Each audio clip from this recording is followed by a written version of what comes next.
And that's why you should always check your backgrounds. What's going on, everybody? This is the Coverbandconfidential Podcast, the podcast for cover band musicians and band leaders to learn how to rock more while also sucking less. In Atlanta, Georgia, I'm Adam Johnson. In Greensboro, North Carolina, I'm Dan Ray. You know, we always hop on these calls and do a bit of a debrief. And right before we pulled the trigger on this, we were talking about how cropped in we are on the video portion, so that we didn't have weird things in our backgrounds. Yeah, so the stuff that Adam can see on FaceTime over my shoulder is not in the video that we're producing. It's not. No, which is good because there's some good stuff over my shoulder. For sure, and you guys are really interested in this part of the production. Yeah. So how's it going? You know, super good. It was a nice quiet weekend gig wise. Did the trivia on Thursday, and as always had some new faces that loved it and got excited about it and said they'd be back, and we shall see. Not been okay. A lot of the people have said they'd be back. They haven't proven to be super reliable, but we'll find out. Saturday, we took the new car on its longest drive down to the zoo. It's about 40 minutes away, full of 10-year-olds who we then took to the zoo and then ended up being hot and hungry and surly. And that was my Saturday, pretty much. There you go. Yeah. About you? Well, so we did the first of the pair of live band karaoke gigs on Friday. Yeah. Or, sorry, on Thursday. And had just a normal... Like, this is the first weekend where there wasn't a lacrosse game to go to or some sort of obligatory whatever. Mm-hmm.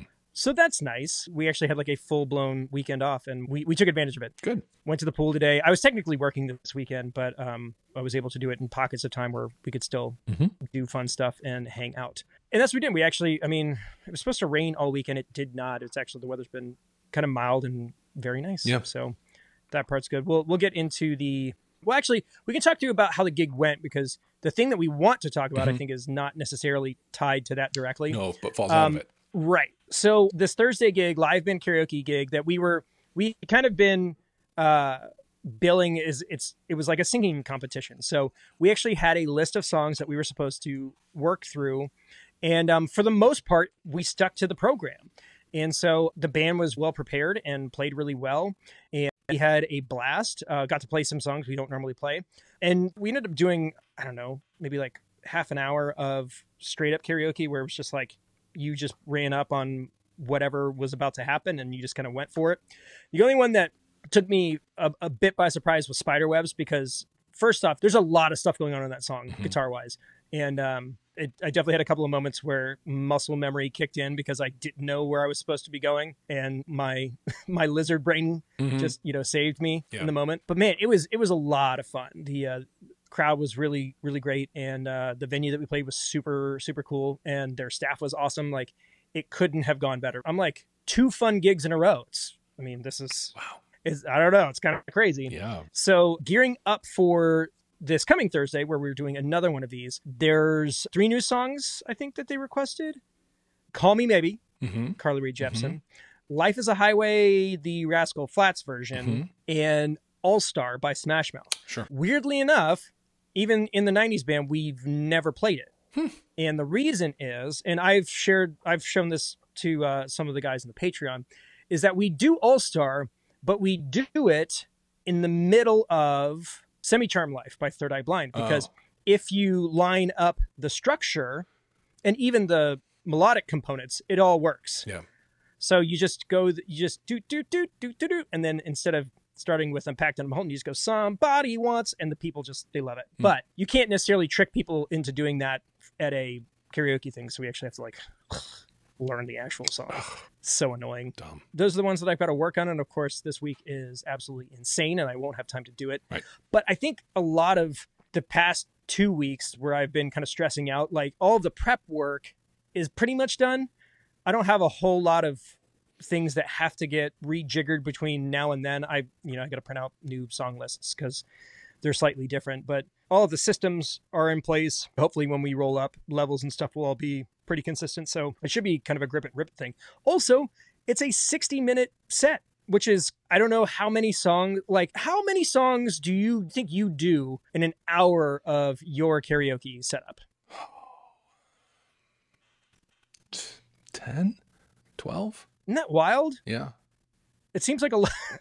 Like normally that would be like maybe 30 minutes of, maybe 40 minutes of music, maybe. Yeah, there's all the time to change over and get the new person up and the old person down. And Yeah. fist bump them through the whole band, and yeah. But I mean, that's what they asked for, and that's what the contract stipulated. Yep. I don't know how that's going to work, especially when they like get in the middle of it and they realize that it's not long enough, and then I have to tell them, well, I mean, there's an overtime clause, but it's, right. It's this much. So I don't know. We'll see. The other funny thing that happened is while we were loading in for the first live band karaoke deal, we got hit up on our website again for another live band karaoke deal. So I feel like it's just we hit the SEO lottery. I don't know why, but they've all been popping up. But I think in our world, we've just kind of decided, okay, if we're going to do these kinds of gigs, this is the pricing that we want to be at. Yeah. And that's either going to net us a bunch of really lucrative corporate work, or we won't be playing as many of them. And to be perfectly honest, I'm fine. Yeah, either's good. Either way with that. Either's good. Yeah, the market will tell you what it will bear. It always will. Well, and I just think we're kind of at the point that we want to do this kind of work at this particular level. Yeah.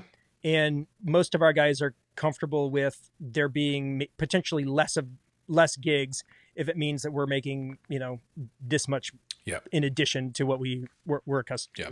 And do you do it under your normal brands? Is it members only? Yeah, we either do it under members only or ATL Party Bands is like an umbrella. Mm-hmm. We did.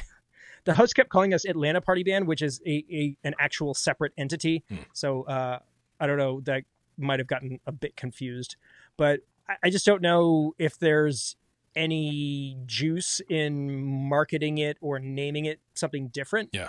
I'm not sure if that's worth the extra effort and such. I mean, I think you have to differentiate it from a members only show, right? It's a separate product, but it could be under the same brand. Exactly. Yeah. And so, we get to be flexible. And I mean, for us, it's the variety of stuff. We played Paramore and Fall Out Boy, like just stuff like we don't normally get to play at a gig. Yeah. And we actually ended the night with some of our own stuff that we would normally play that wasn't performed before. So we got to do a bunch of stuff. And the other thing that was kind of cool about it is that there were some really great singers. And so I got some phone numbers. Nice. I was like, hey, we could always use some help. So that was a borderline recruiting event. Nice. So feeling pretty good about it. Yeah. You know what else I'm feeling good about, Dan? Tell me. We got reviews. Oh, sweet. And with an S. With an S. With an S. So review. But like multiples. Ooh. And can I tell you that we've got 4 of them? Holy moly. Should we dole them? Listen, I think we have to lay this right at Mike's feet, don't we? It's a pure Mike Schulte result. The guy delivers. What can you say? Yeah. So we'll pick one. Okay. We'll spread them out. We'll dole them out. And you know what? Maybe it gets to a point where it's so effective that we've got to do them all every single time. But let's not bet the farm on it. We've talked about this being a regular, recurring, setting up a music sting for it and having it be like a thing. But there has to be content for us to read for that to happen. So we're looking at y'all. Yeah, for sure. So I'm going to do this one because it's the furthest away from us. So this is a 5-star review from Apple Podcasts Great Britain. Ooh. And it says, thank you, 5 stars. Just wanted to leave a review to say thank you for doing this podcast every week. The commitment you guys have to releasing these episodes is commendable, and the content is always fantastic, which is very generous. Love to hear it. It's brilliant to hear you guys discuss the things that we all experience and no one else understands. Me and my wife have built a great lineup for our party band, Party Central, and we now use tracks and clicks and guides, etc., which has really leveled us up. We'd love it if you could give us and Party Central a shout out, and even better if you could say, these guys really are Party Central. That was the plug. That's good. Hey, let me keep up the good work. Let me take a shot at it. These guys really are Party Central. All right. Do you want to do it at the same time? Yes. 1, 2, 3. These guys are really Party Central. It doesn't work. No, it doesn't work. No, FaceTime doesn't let you do it really in sync. We learned that during the pandemic. I don't know why we just tried it. That was funny. Oh, well. Keep up the good work, Rob, Party Central in England. Oh, Central England. Central England. So thanks to Rob and all the other folks who dropped us a line. Just like Rob was very kind to point out, if you want us to say something that benefits you in your market, leave a review. Tell us to say it. We'll say it. Yeah. No shame. No, yeah, we are your monkeys. Love it. I'll put the rest of them on deck so that we have a few moving along. That's good, but we nonetheless invite you to deepen that deck. Keep them coming. 100%. So there's been some news. Yeah. and it's breaking news, really. This happened today as we're recording, which is on Sunday. The Foo Fighters have announced their new drummer for the summer tour. Yeah. And that guy is Josh Freese, who most people may not be familiar with. I wasn't. That particular name. Yeah. But for musicians who have kind of been in the rock, punk, and metal world would know him from lots and lots and lots of things. If you aren't familiar with who Josh Freese is, you have most certainly heard his work before the Taylor Hawkins tribute, because he's played on thousands of records at this point. His touring resume alone is just outrageous. You're talking A Perfect Circle, Guns N' Roses, I mean, 311, like he's played with literally everybody. And we were kind of talking about this before we started recording. And you know, there's been a lot of speculation. I know we've talked about it a lot, like who would inevitably get the gig. And I think the reason why Josh Freese was such a great fit for this particular era, what the Foo Fighters are doing, is because of the way that this record was probably made. So this is purely speculation, our opinions, not fact. We're just throwing stuff out there. But it's pretty obvious, listening to the lead single that was released, that Dave Grohl played drums on this album. I'm fairly certain that that's the way that they decided to do it. As they're processing losing their bandmate, right. It was probably healing for them to keep the circle tight. Yeah. Keep it in the That being said, Josh Freese's job as a professional musician is to play music the way the boss wants it played. Yeah.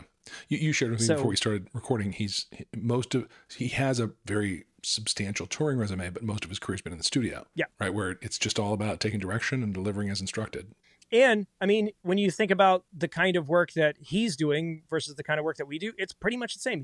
He had to learn a whole band's worth of music, and that's why he gets those gigs. Because if Paramore needs a drummer in 2 days' time, like he's the kind of guy with a proven track record to do it. He can come out there and he can cop Dave. He can be the voice of how it was recorded. 100%. So in the sense that if Dave and the band is trying to do something and they're trying to do it in a way that feels comfortable to them, keeping that circle tight is important, but also finding a drummer who can take that and he can deliver it without being a wild card, right? Well, he can replicate it. He can replicate That's the word I was looking for. He's kind of a built-in known quantity. He's not coming at it from his own thing that everybody's gonna have to learn to adapt around. He can slot into how it's been recorded, and that's really important whenever you're changing personnel. That the person who's coming in kind of understands that there's a legacy to this seat. You know, there's a way it's been done that not only the band is expecting, but the fans are expecting.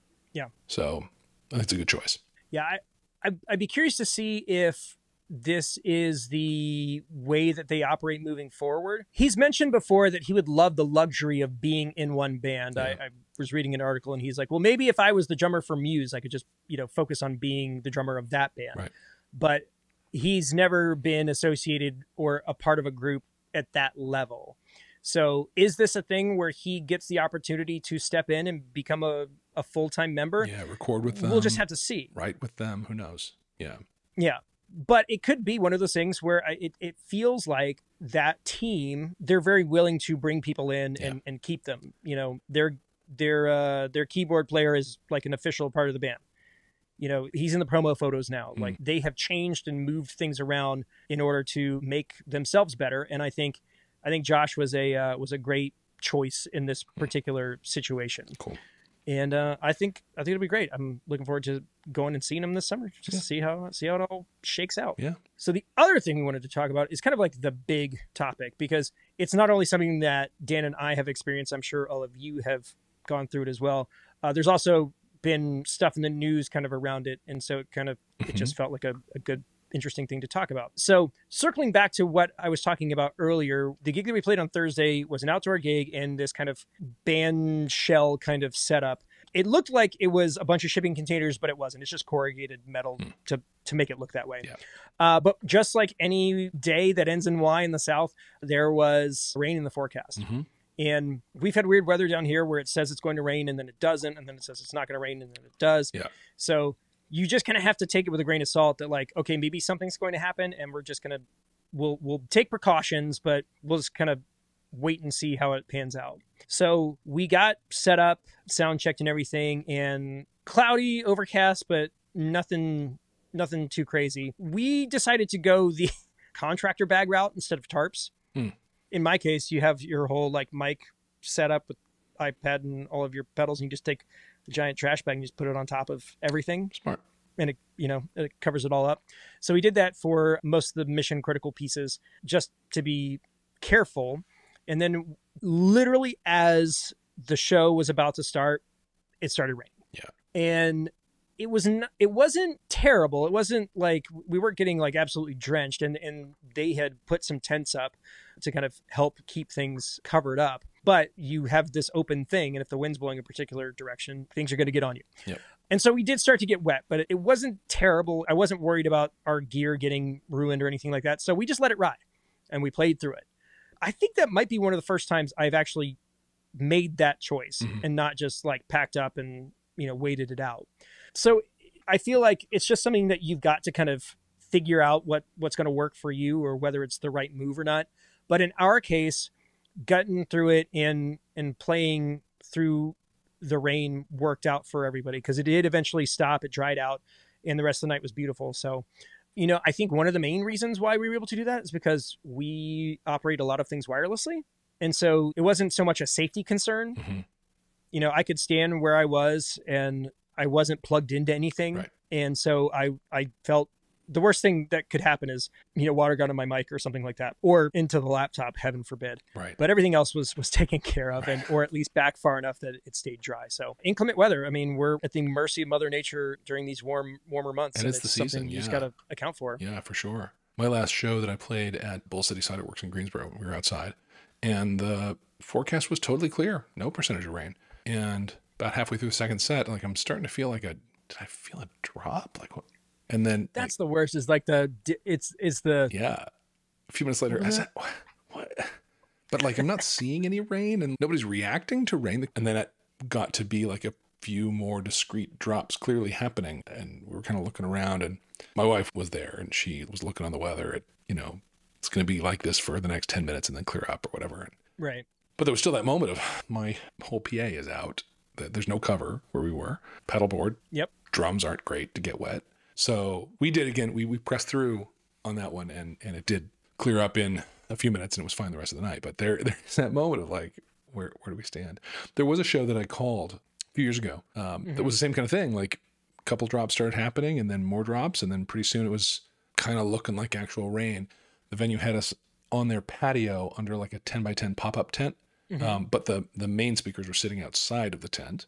Yeah. And so I did. I called it and we broke down the tower speakers and pulled them up underneath the tent and kind of gathered up our gear underneath the center of the tent and then managed to just wait it out until the rain sort of stopped. But it did get pretty serious rain. It was the right call to have stopped. Because PA systems don't love rain. It's not their favorite thing. They don't. To get water in them. They truly don't. Yeah. There was this place that does these summer concerts where you on Friday nights you play in this, and it's all open.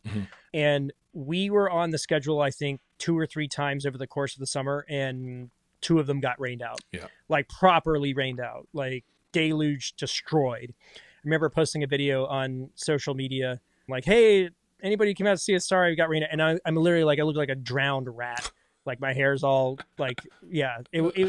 So I've definitely been on both sides of it. Yeah. And it is kind of a tricky thing to get through. Do you have a policy for what on the forecast triggers calling it? No, we've got some verbiage in the contract, and it's mostly around setup and secondary setup, because it's one thing to know that there is rain in the forecast, but there's another one where it's like, all right, well, you fully set up and now I want you to fully strike and set up again. Yeah. So that's kind of where ours is centered around. Let me see if I can, I'm looking it up right now. Sure. Here we go. We reserve the right to refuse to perform outdoors if there is a high percentage of inclement weather. So it's not a hard number. Yeah. Or below blank degrees Fahrenheit. In our world, I think it's 50 or 55. Okay. Inclement weather or the imminent threat thereof rendering outdoor performances impossible, infeasible, or unsafe shall be deemed a force majeure event. Rain or shine, the artist performance area must be protected from all outdoor elements, covered, level, clean, and dry. Outdoor events, in particular those without alternate indoor facilities, are risky due to inclement weather conditions, and that the purchaser is prepared to assume responsibility for the risks involved. For safety purposes, the performers will not be obligated to perform on wet or damp surfaces or under conditions where precipitation poses a safety threat to the musicians, road crew, or their equipment. For health reasons, the artist will not be obligated to perform in an outdoor environment where the temperature is less than blank degrees Fahrenheit. And then there's some other stuff where I was talking about the secondary location striking and moving. Yeah, and under your contract, force majeure is cancellation without refund. Is the according to what I'm reading right here, neither artist nor purchaser shall be liable for failure to appear or performance obligations under the agreement that in the event that such failure is caused by or due to the acts or regulations of public authorities, labor difficulties, civil tumult, inclement weather, strike, epidemic, that was a new one, interruption or delay of transportation service, or any other legitimate cause beyond the control of artist and purchaser. Okay, neither shall be liable, but they've got a not a deposit, but a booking fee into you. Yeah, the cancellation thing it's 7 days. You pay us 100%. So now, so you wouldn't make a weather call out more than 7 days out, probably.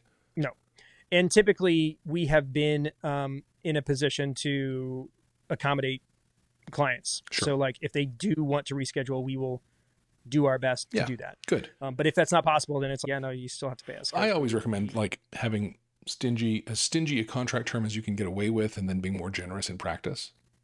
Yep. So yeah, I mean, you want to make sure that your A is seed. And but it's also, you also want to make sure you get credit for the generosity.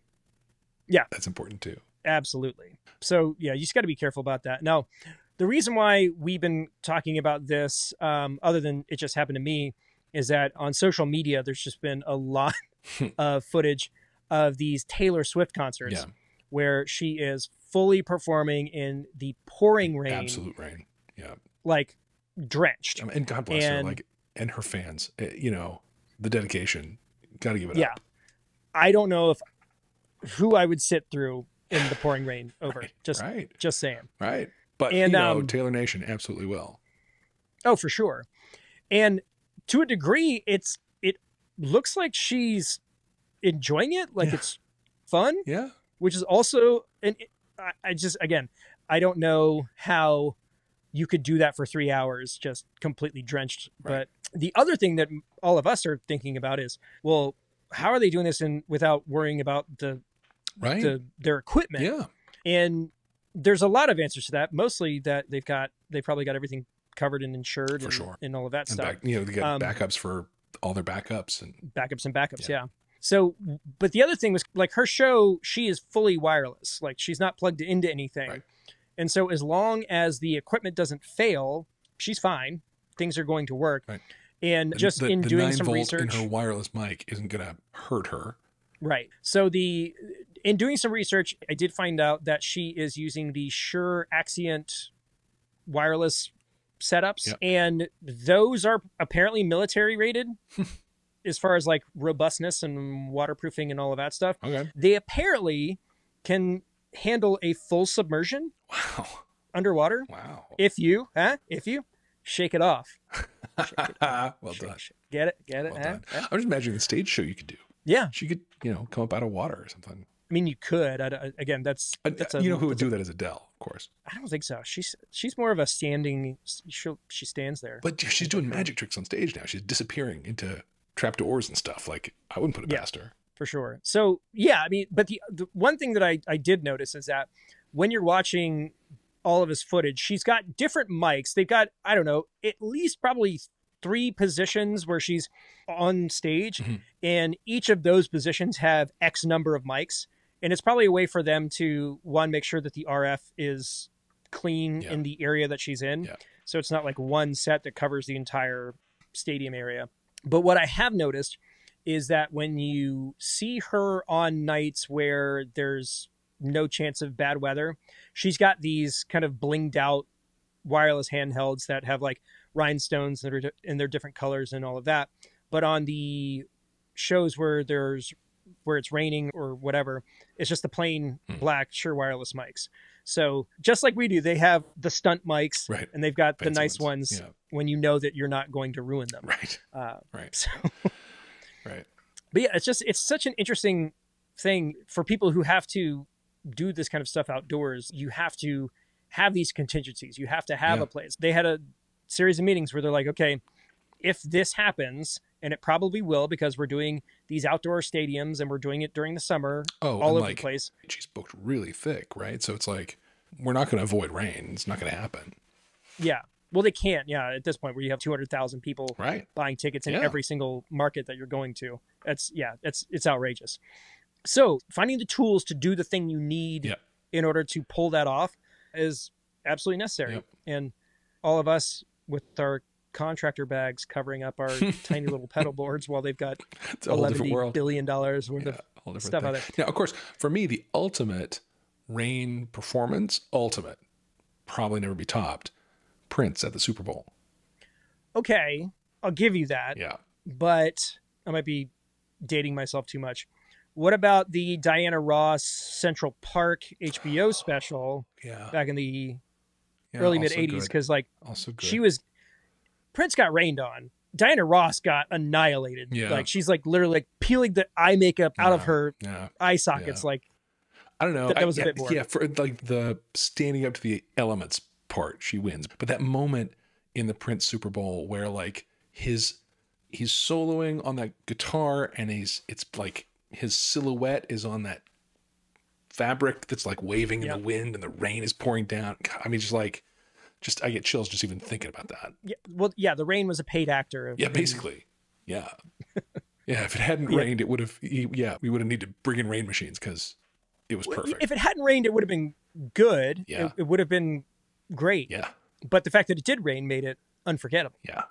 Yeah. So my hope is that you guys stay dry. And if you can't stay dry, you at least have enough verbiage in your contract to keep you out of harm's way. And if not, then enough garbage bags to get it done. Well, yeah, you can get enough garbage bags, or you could just, I don't know, purchase the blank contract on our website that has all that weather stuff in it. Also that. So something worth looking into, especially with all of these dates coming up.